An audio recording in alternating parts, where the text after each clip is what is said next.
Good morning. Today we are going to take up integrals of some special functions. Functions of the kind 1 upon x square minus a square or 1 upon a square minus x square or 1 upon x square plus a square.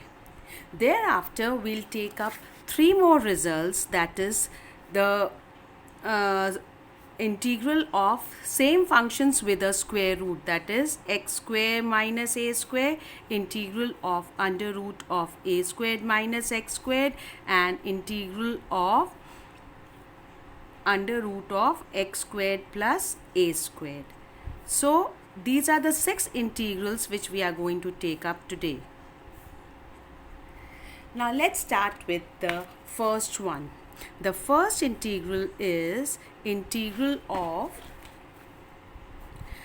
x squared minus a squared dx. So first of all, what we do is we try to write this in a form which is in the factorized form. Basically, we want to write it as a product of two functions. Okay, so how can we do it? X plus a into x minus a. Now if we have to find the integral of these two, the product of two functions in the denominator, we can't do that unless and until we split it into two terms. Okay, so our idea is to split this into two terms so that each term has only single denominator rather than product of two denominators. So let's see how we can write it. So can we write this as x plus a and x minus a in the numerator and x plus a into x minus a. Now if I keep a plus sign over here, a and a gets cancelled and we'll be left with 2x. We don't want to introduce another x term, though we are okay with introducing a constant term. So what we do is, if I write this minus this, so what happens is this x and this x gets cancelled and we are left with 2a, but we had a 1 here. So the function remains unchanged if you also divide by 1 upon 2a. The same result can be obtained by resolving it into partial fractions, which we did last year in sequence and series, and this year also in the next exercise we'll be taking it up in detail. So at the moment I have told you only this method, that is just split it, just rewrite the numerator in this form so that it is in a form suitable to our calculations. So moving in this manner, we get the given integral gets converted to, first of all, first step is you write x plus a into x minus a into dx, and this gets converted to 1 upon 2a, and then we have x plus a, just rewrite this, minus x minus a upon x plus a into x minus a into dx. Now splitting the numerator, we get 1 upon 2a integral of, one integral is x plus a dx minus another integral is, this one is x plus a gets cancelled, so you are getting x minus a integral minus, when you split this you get this one gets cancelled, x minus a, so you are left with x plus a into dx, and here also 1 upon 2a is common to, is with both the terms. Now when you solve it, you know that x minus a in the denominator, if you put it as t, you get this 1 upon t, which is log t. So writing it directly, it's basically, since the coefficient of x is 1 plus 1, so we can directly write it as log of mod of x minus a minus 1 upon 2a times log of mod of x plus a plus a constant.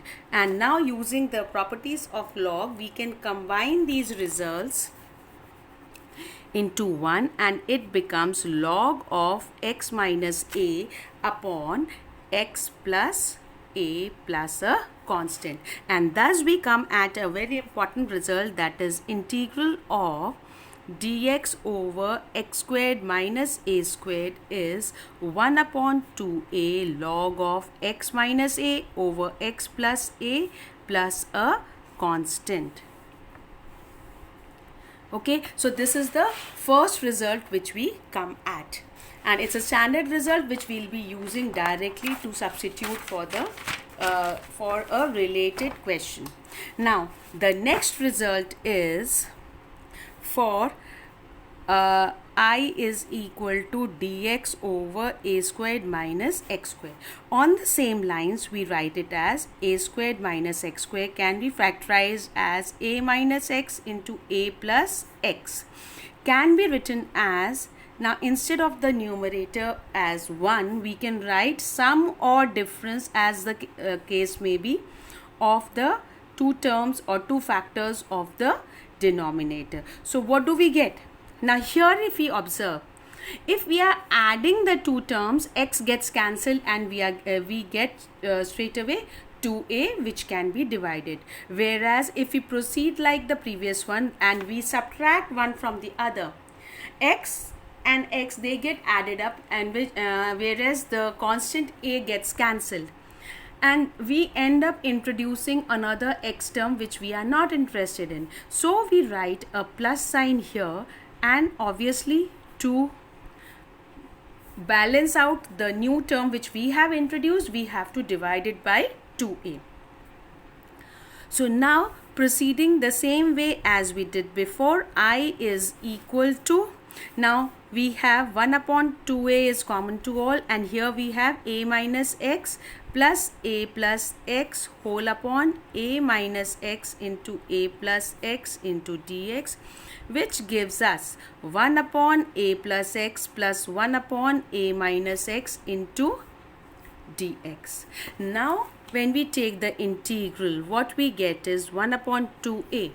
Now integral of this, here again the coefficient of x is plus 1, so directly you get log of a plus x.